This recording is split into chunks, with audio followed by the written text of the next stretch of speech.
Start na. Thursday learning na pud mo karon. Ako ang speaker, ako di si Bintoy. Ang ako ang i-share karon kay kuan about sa actually wako ko balo na karon day ako day karon. Ang ako ang i-share na lang kay kuan N8N. So isa na siya ka automation tool. Mo siya ginagamit para mag-automate. So alternative ni siya sa Zapier kung nakatry na mag Zapier. Mag-share lang og screen. Agatag lang og overview. Share screen. Nanawa yung idea ng kwan? Nakatry na mo na. Mga Zapier na.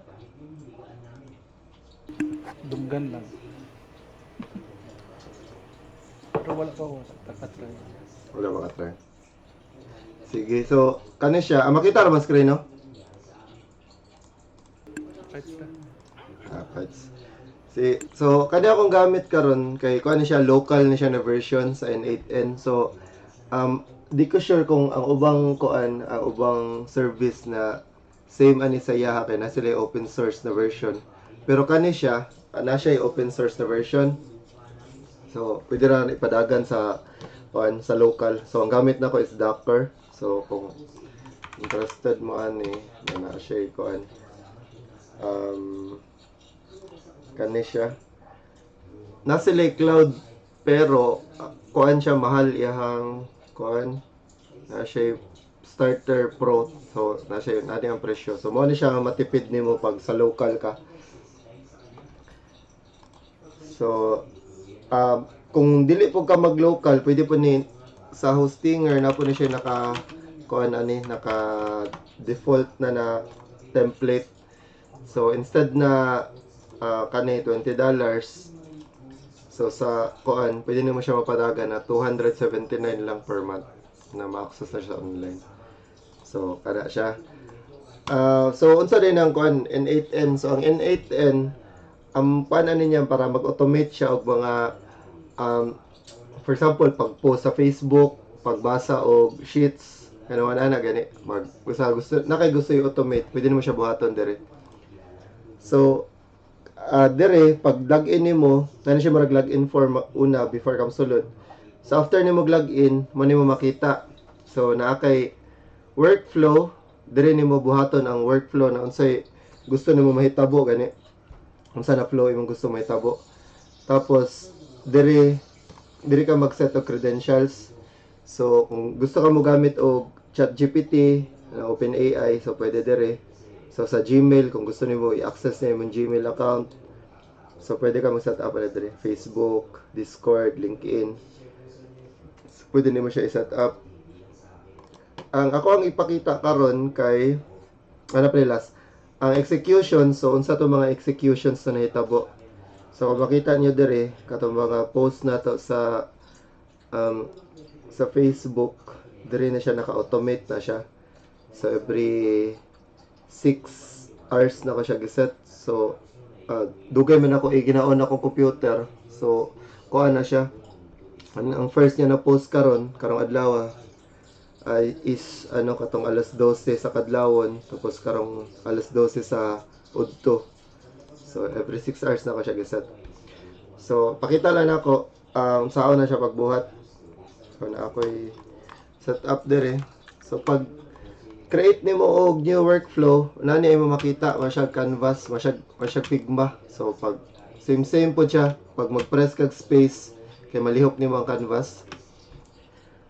Dire kung unsay mong gusto mahitabo sa sugod, unsay mag-trigger saya sa pagsugod. Schedule ba, manual ba? So ang default ana is manual. So trigger manually on app event. Pwede nimo siya ikabit sa for example sa Notion or sa Google Sheet. So every time na mag-change tong Notion nimo or imong Google Sheet, pwede siya mo trigger. So pwede siya ang atong buhaton is trigger manually.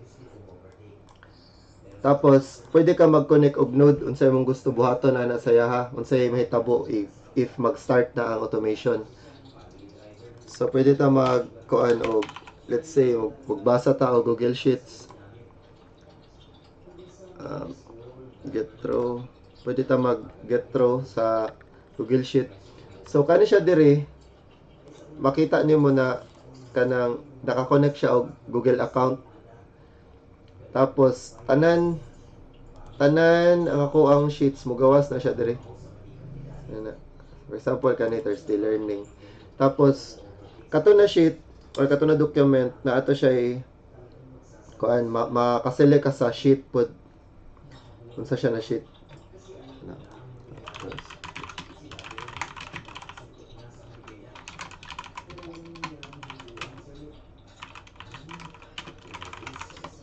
Ay atay na lang di na ako ma-search ang kuan. So basta mo na siya kung daghang kag sheet nakabutang sa imong Google Sheet mo gawas na siya diri.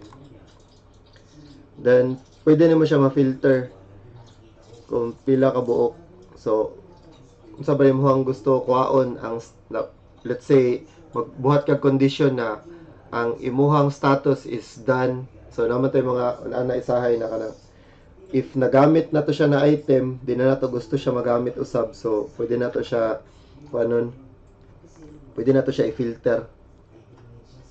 So let's say status is done.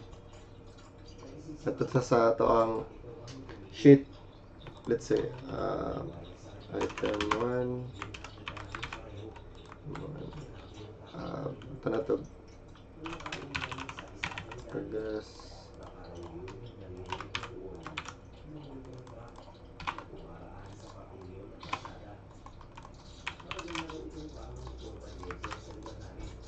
So ang ina-expect na to ani ang mubalik ani sa yaha is ang kuan lang. Makita pa ba ako screen? Ang ina-expect na to ani since nag-add man tag filter, ang iharang i-return ani pod kay kuan lang kato lang naidan. So, 'di ba? Kung makita ninyo, row number 3, item 2, item 2, tapos done. So, mora yang gikuha. So, pwede ta maka-add og filter dia. So, same na siya sa akong gibuhat diri sa kaning sa topic focus na ang status use or unused. So, mo ni siya tong mga topic sa blog, manihang kuhaon diri. Tapos, i-filter niya sa use ug unused.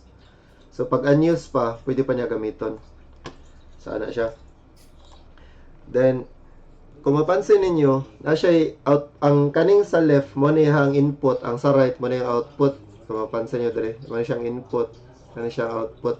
So, kanang output niya, pwede na ito na gamiton sa lain na po na node. So, let's say, gusto ta paan baron, let's say mag-update ta og sheet. Sa sheet lang sa ta magkuan. Google Sheet gyapon, tapos pwede ta mag-update o grow.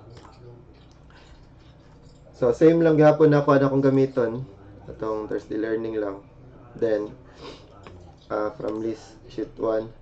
So kung napansin niyo katong gipadagan ako ganina, di ba nakuha man nato to ang ihang row yang item. So mo adto na siya diri sa left kay mahimo naman to siya input. So diri maka-drag ta. Yan na nato ang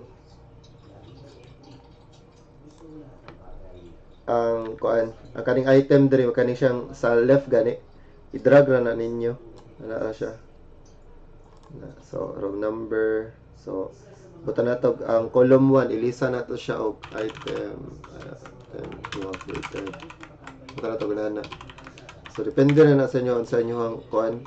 Let's say namoy mga code na gipadagan, so pwede niyo na i-kuan dia, i-appeal siya. Tapos status is buto na to progress. So muna ako ang gusto mahitabo, pag execute ana ma-update na to niya katong sa sheets na to. So, tanaw na to. So update na siya. So ana ang marag simple na process niya.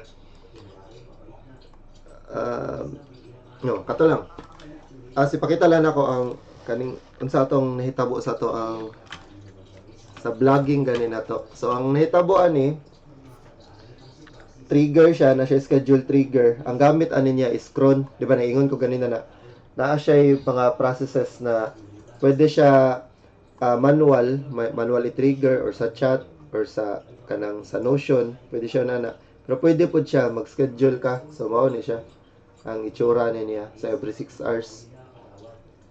Ana. Tapos dire basa po siya sheet. Ang return ani is isa lang na siya nakabutang dire sa baba. Return only first matching row.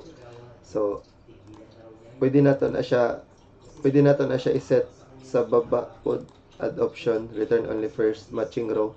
So na may instances na kailangan nato daghan. Pero kani siya isa ra man akong gusto magamit.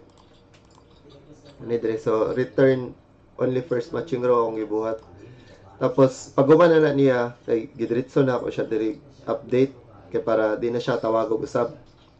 Then nigamit ko og chat OpenAI na kuan diri siya. So motawag siya sa GPT model na 4o na siya search.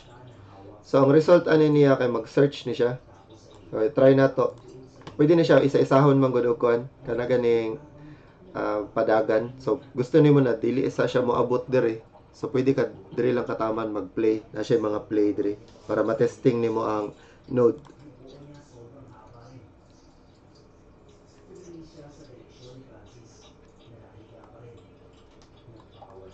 So karon mag-ano na siya.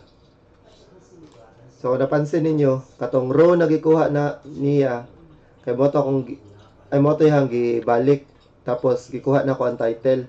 So ang title karon gibutan na ko siya diri sa kani. So i-drag lang man na siya yan ara man na.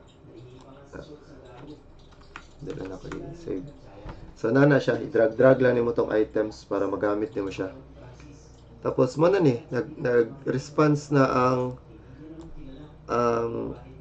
ChatGPT man ni siya yang gihatag. Naghatag siya mga sources gikan sa kada ganing kung sa kuan pa na siya, kung sa Google search pa na siya, mo ni siya yang kanang search results.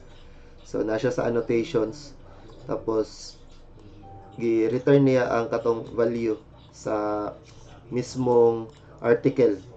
So kato lang. So ang marag basic na flow na may tabo. Kato. Questions? Questions?